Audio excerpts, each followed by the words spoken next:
Hello tout le monde, nous c'est Pauline et Brice, on est actuellement à Anuradhapura au Sri Lanka. On vous embarque avec nous, bienvenue dans ce nouveau récit d'aventure.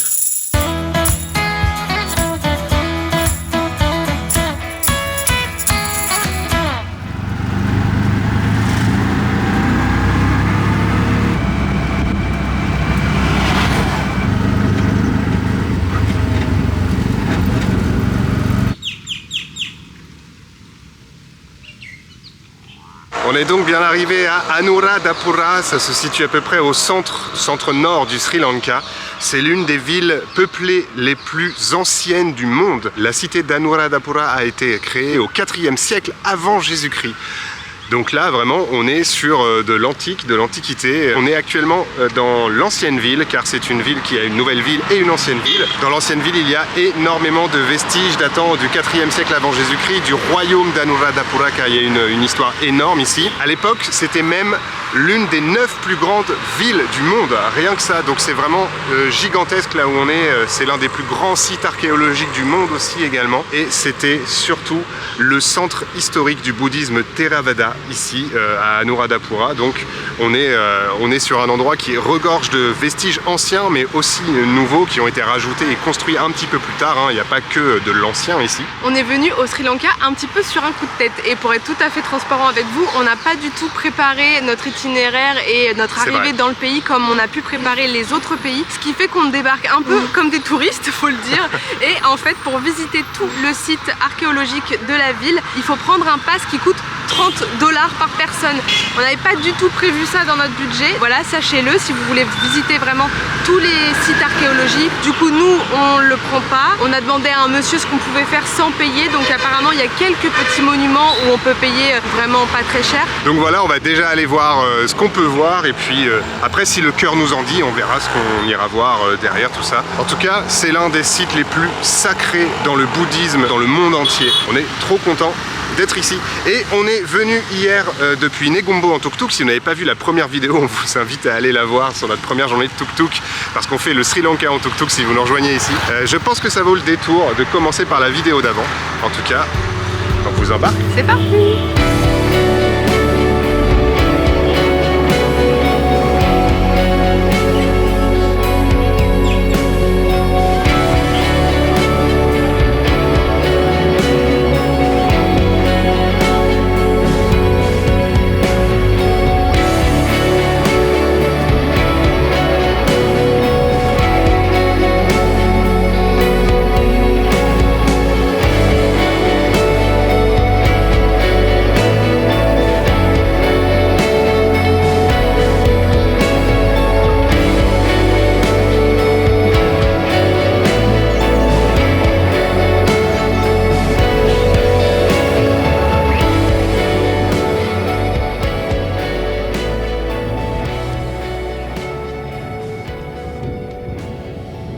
On se trouve donc au stupa qui a été construit au IIe siècle avant Jésus-Christ. Je sais pas si on se réalise l'ampleur. Youpla!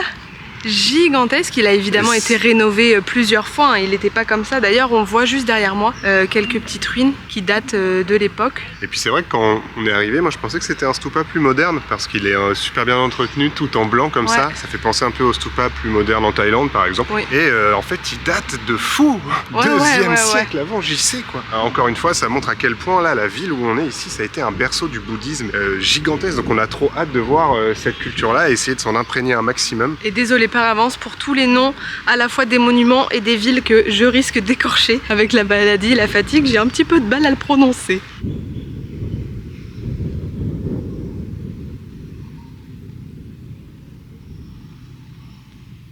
Les croyants et pratiquants du bouddhisme, quand ils se retrouvent face à des structures comme celle-ci, ils prient en faisant des tours. Ils font leur petite prière, ils ont les mains jointes et ils tournent autour du stupa. 1 tour, 2 tours, 3 tours, 10 tours. Ça dépend de la prière, ça dépend de ce qu'ils demandent. Et vous avez des moines même qui peuvent tourner comme ça pendant des jours entiers autour d'un monument. Donc là par exemple, il y a un peu de monde et voilà, on les voit tous tourner autour et prier. Ça peut être prier pour sa famille, prier pour le père, un tour pour le père, un tour pour la mère, un tour pour les enfants, les amis, etc.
Les amis, je crois qu'on vient de visiter l'un des sites bouddhistes avec l'aura la plus dingue de ce qu'on a déjà visité. Et vous savez, si vous regardez nos vidéos, qu'on en a visité des temples et des lieux sacrés. Là, c'est le Sri Mahabodhi. C'est un arbre qui a été planté au 3e siècle avant Jésus-Christ. Il est vénéré et sacré comme étant l'un, voire l'arbre le plus ancien du monde planté par l'homme. Et c'est un descendant direct. L'arbre prend sa pousse d'une des pousses de l'arbre Bodhi. L'arbre qui était derrière Bouddha quand Bouddha a médité pour atteindre l'éveil. On voit souvent cette représentation, je vous en ai déjà parlé, de Bouddha qui est assis en tailleur et qui médite pour atteindre l'illumination. Il y a un arbre derrière, c'est l'arbre Bodhi, l'arbre le plus sacré du bouddhisme et peut-être l'arbre le plus sacré du monde. Qui est en Inde. Qui est en Inde, exactement, et celui-ci est son enfant d'une manière. C'est une pousse de l'arbre Bodhi qui s'est retrouvée là. Là, les amis, il y avait une ambiance.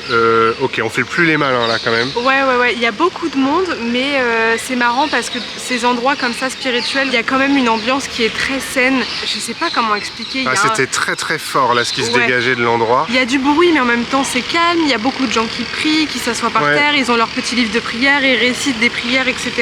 Et vraiment le lieu, on le sent. Je pense qu'on soit croyant ou pas, peu importe, spirituellement, il y a quelque chose sur le lieu. À force de vivre un peu dans cette culture bouddhiste depuis de nombreux mois maintenant, c'est vrai que se retrouver devant un arbre qui tient sa pousse de l'arbre Bodhi, c'est quand même... C'est quelque chose, hein, sincèrement, et c'est l'un des sites les plus sacrés du bouddhisme Theravada, du bouddhisme des anciens, donc celui qu'on voit à Thaïlande, Cambodge, Laos notamment. Petit tips, du coup, quand vous venez, il faut évidemment retirer ses chaussures. Il y avait plein de chaussures sur le bord, mais nous, comme on est touristes, on nous a pas vraiment autorisé à les poser sur le bord, donc on a dû payer 100 roupies pour les mettre dans un petit casier. Il y a une dame qui fait le vestiaire des chaussures. Il faut que vous soyez en pantalon, les hommes également, même les hommes, on peut pas voir vos genoux. Et moi on m'a demandé de retirer mon bandana, il faut avoir la tête complètement découverte. Donc voilà, même règle que dans les temples, mais encore plus strict pour les hommes parce qu'il faut vraiment être en pantalon et pas de bandana. Ouais, et surtout on enlève les chaussures très tôt, bien avant l'entrée du complexe. Donc n'ayez pas peur de marcher vraiment sur tout type de terrain. De toute façon c'est comme ça. Waouh, c'était... on vous a pas parlé quand on était sur le lieu pendant, hein, parce que vous imaginez bien, c'est comme se retrouver à peu près, pour vous situer, la Mecque, hein, pour les musulmans par exemple. Ou au Vatican. Ou au Vatican, ce genre d'endroit. Là, on était vraiment... Voilà, c'est exactement ce genre d'endroit. Waouh, c'est trop bien à faire, un privilège d'avoir vu ça, ça fait quelque chose.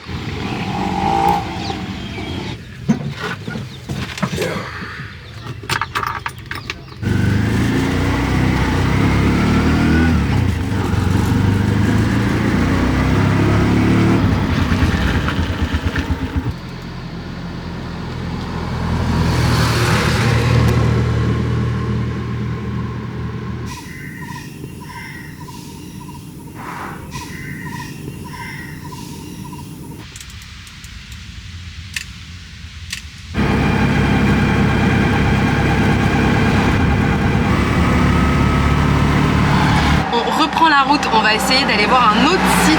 Je sais pas du tout si c'est gratuit ou si ça compte dans le grand pass à 30 $, mais on s'est dit qu'on allait essayer en fait d'aller à différents spots pour voir si on pouvait soit les payer individuellement, soit voir s'ils étaient gratuits, pour voir un peu plus de choses.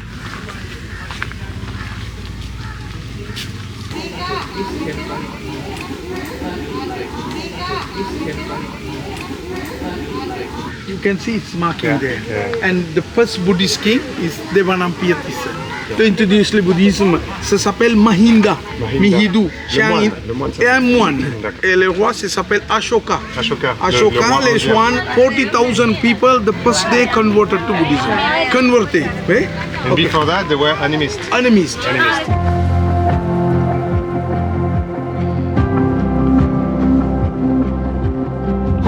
Ça c'est le tout premier temple bouddhiste du Sri Lanka. This is very interesting place to place, is it?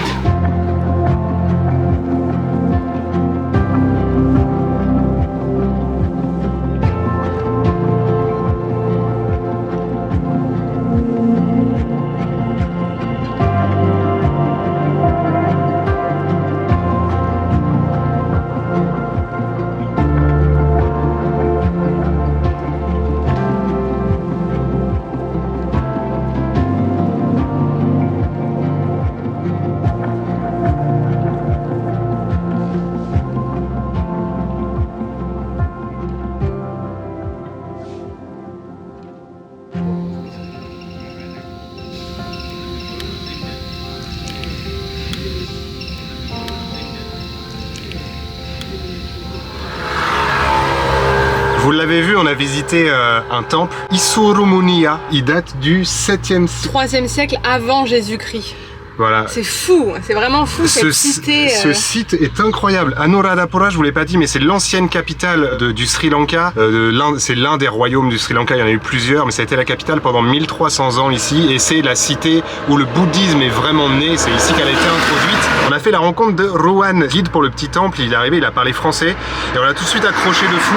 Ouais, il était super sympa, il nous a dit qu'il nous proposait de nous faire le tour pour 1000 roupies. 3 € environ. Donc on a dit allez let's go, on fait le tour, sachant que le temple est payant, c'est 500 roupies par personne. Ouais.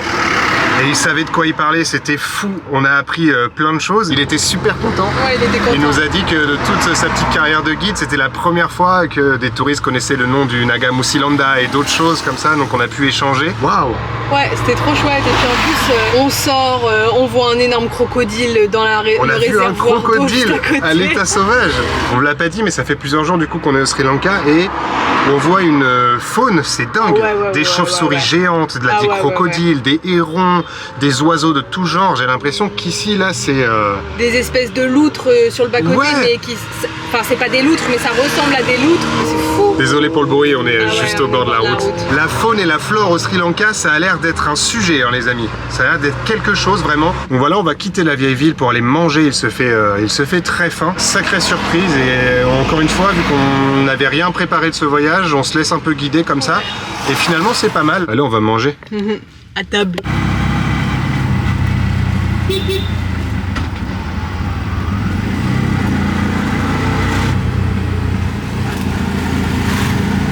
Bon, ça y est, on a mangé. On a été dans un petit restaurant où on a mangé des shawarma.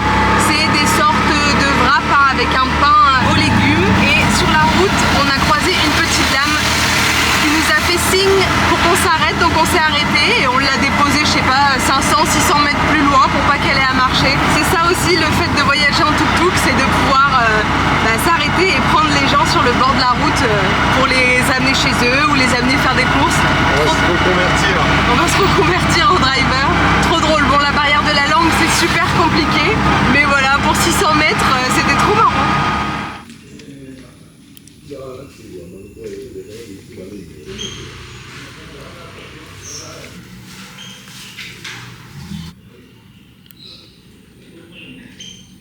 Oh, la lumière dans les guest house, c'est toujours une tête là.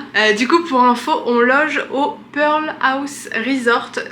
C'est vraiment pas cher puisqu'on paye quelque chose comme 10 € la nuit. Ouais. C'est une très très grande maison. J'ai l'impression qu'au Sri Lanka, ça fonctionne beaucoup comme ça, les guest house. Vous avez des très grandes maisons. La famille vit au rez-de-chaussée et vous avez pour le premier étage les guests, quoi, les invités, les clients, voilà. Donc bon, bah la chambre est basique, clim, petite salle de bain, eau chaude, mais pour 10 € bah c'est parfait quoi. Voilà, on se retrouve, petite pause pour nous, on se retrouve plus tard.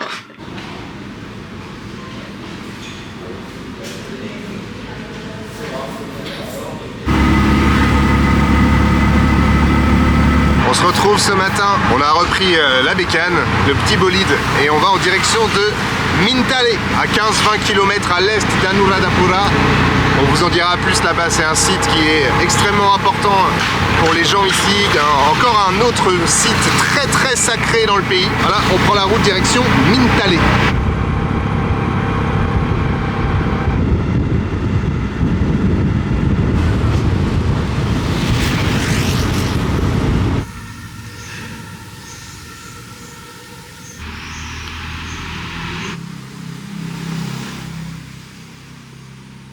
Tous nos repères sont bouleversés là depuis qu'on est arrivé au Sri Lanka. La journée commence avec un café chez nous toujours. Et c'est vrai qu'on a du mal à trouver des endroits où se caler pour l'instant. Je sais pas si c'est nous qui n'avons pas l'œil ou si c'est le pays qui est moins axé sur les petits boui-boui où on s'arrête un peu partout au bord de la route tout le temps. Mais je pense qu'on a des gros efforts à faire d'adaptation parce que waouh, il y a un singe les amis là qui est en train de...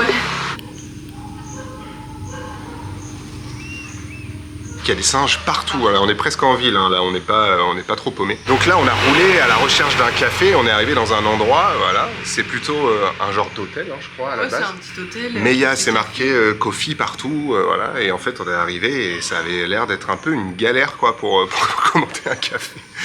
Donc bon, on s'en est sorti là, on a quand même notre petit café, mais va falloir qu'on s'adapte. Hein.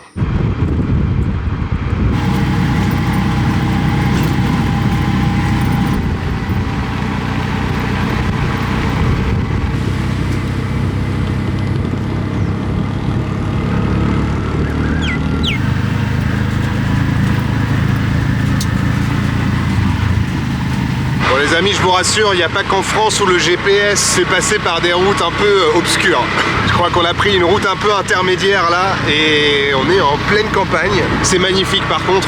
Et encore une fois, la faune c'est fou, hein. Il y a des pans sauvages là vraiment partout. On a croisé un énorme varan en 10 minutes de route, des singes et ça grouille de vie quoi. C'est super sauvage le Sri Lanka.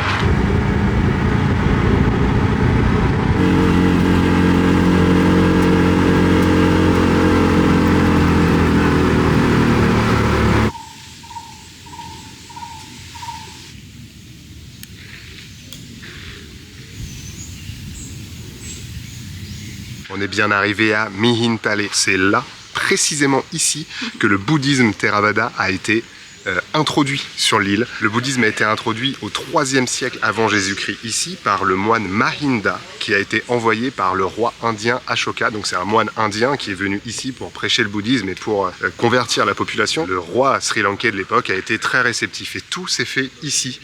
Hier on a visité la première pagode du Sri Lanka. Aujourd'hui on visite le premier site bouddhiste. C'est pas exactement pareil. C'est des premiers stupas, les premiers endroits où voilà, le bouddhisme a été prêché. On a réussi à trouver, c'est bien?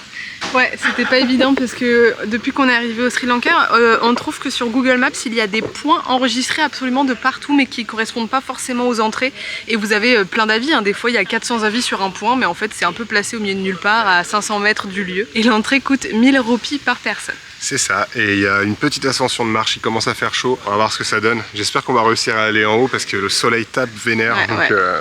Si ça tape trop, je pense qu'on va se stopper au milieu. Pas se mettre la pression, on avance tranquille. Ouais.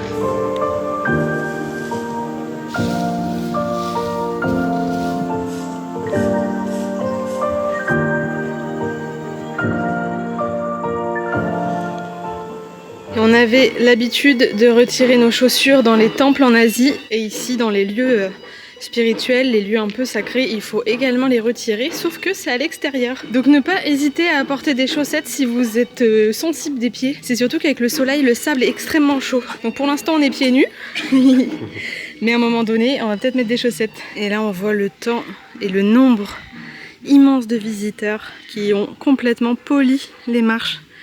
Elles sont quasi plates. C'est tout lisse.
Je sais pas si vous entendez bien, c'est une bande de singes qui se bat avec une bande de chiens. Et ça se mord, hein. Ça se mange même. On a vu un gros chien avec un bébé singe vraiment dans la gueule, il était tout petit le bébé. Et du coup il a aboyé pour que ses amis le rejoignent.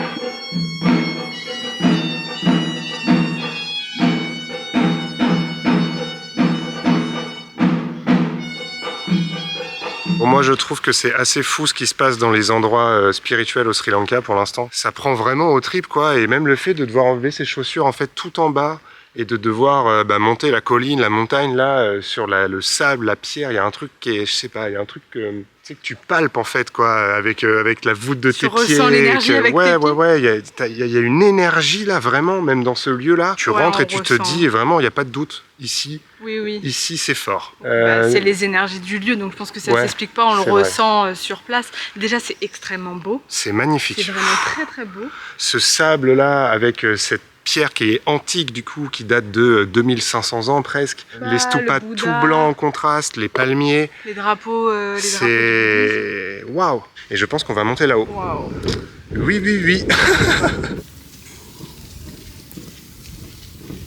Bon les amis, j'ai laissé Pauline et je monte sur le Mihintale Rock. C'est le point culminant de la montagne de Mihintale, la montagne sacrée.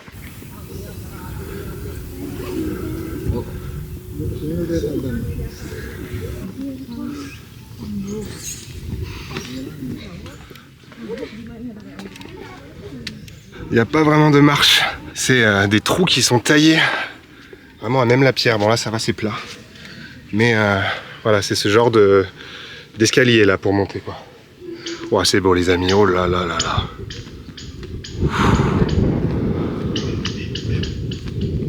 Oh, c'est magnifique, hein. C'est magnifique. Oh, je m'arrête toutes les 2 secondes parce que regardez, il y a des points de vue dingues partout là. Oh, c'est très beau, hein. Ça nous change énormément de ce qu'on a déjà vu en Asie du Sud-Est en paysage, c'est waouh. Moi je trouve qu'il y a un petit côté Afrique. Voilà, je dis ça, je suis jamais allé en Afrique, mais vous comprenez l'idée. Ah, c'est dingue, hein. Voilà. C'est là-dessus qu'on monte. Et c'est pas vraiment des marches, hein. C'est vraiment des petits trous quoi qui sont creusés à l'intérieur là. Yop. Je suis arrivé tout en haut. Je suis tout seul. C'est fou. Ah, je vous jure, les énergies du lieu là, sincèrement, c'est très très puissant. Il y a quelque chose de très très très fort qui se dégage ici.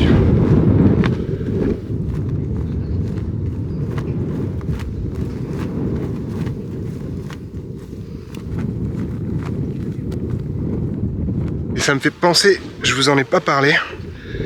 Je vais vous montrer, je sais pas si vous avez remarqué les grands réservoirs d'eau qu'on trouve. En fait, le royaume d'Anuradhapura, lorsqu'il était à son apogée, il utilisait, c'était une société hydraulique, hein, comme l'Empire Khmer.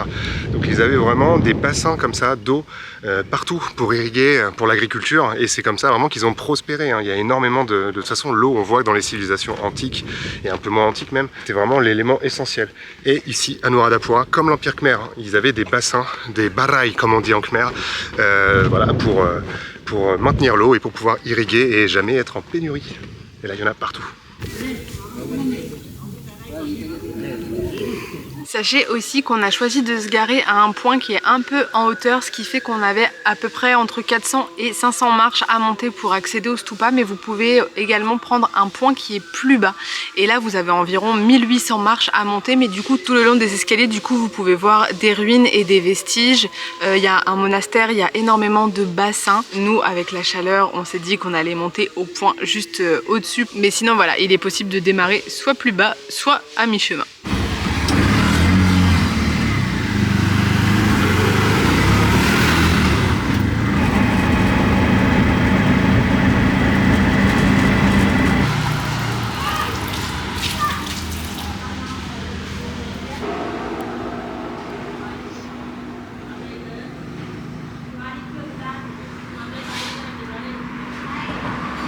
On s'est arrêté sur la route dans un petit boui-boui pour manger. Regardez-moi le festin.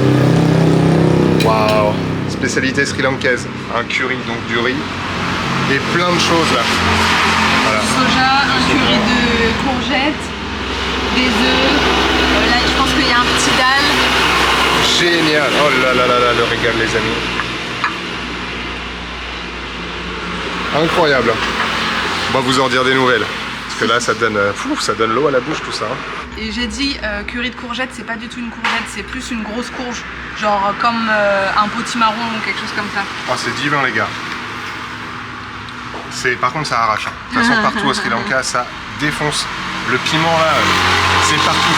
Même le matin au petit déjeuner, piment, piment, piment. Et là il y a un dalle Il y a un dal de ici là. lentilles jaunes. Lui, il est pas trop épicé pour le coup. Et c'est délicieux. Ouah, le repas, quel bonheur! Un délice, le dal délicieux. Les petites billes de soja, du coup, ça fait des petites protéines trop bon. Le curry de potimarron, de courge. Oh là là, délicieux. Et c'était spécial Sri Lanka, c'est notre premier repas typique d'ici, parce qu'on mange beaucoup indien. Oui. Et on a remarqué qu'il y avait une énorme influence indienne, Bien donc sûr. oh là là, le régal. Ah, quel régal. On a donc payé 1150 roupies pour ce repas, vraiment pas cher, bon marché. 3,60 € pour deux avec la grande bouteille d'eau. Ouais, Oh là là. petite cantine au bord de la route, c'est parfait. Et on va clôturer ce récit ici. On espère que cette vidéo vous a plu. Ces 2 premiers jours d'activité et de visite au Sri Lanka. Pour l'instant, c'est vraiment génial. On a visité des lieux, vraiment, ça nous a touchés. C'était super. Ouais. On vous affiche le petit Instagram juste ici si jamais vous voulez nous suivre là-bas, regarder nos photos et vidéos qu'on poste aussi par là-bas. Et puis on se retrouve très bientôt pour la prochaine destination. Ouais, nous on reprend la route demain en tuk-tuk pour la prochaine étape. Donc pour vous c'est la prochaine vidéo. Salut, à bientôt. Bisous.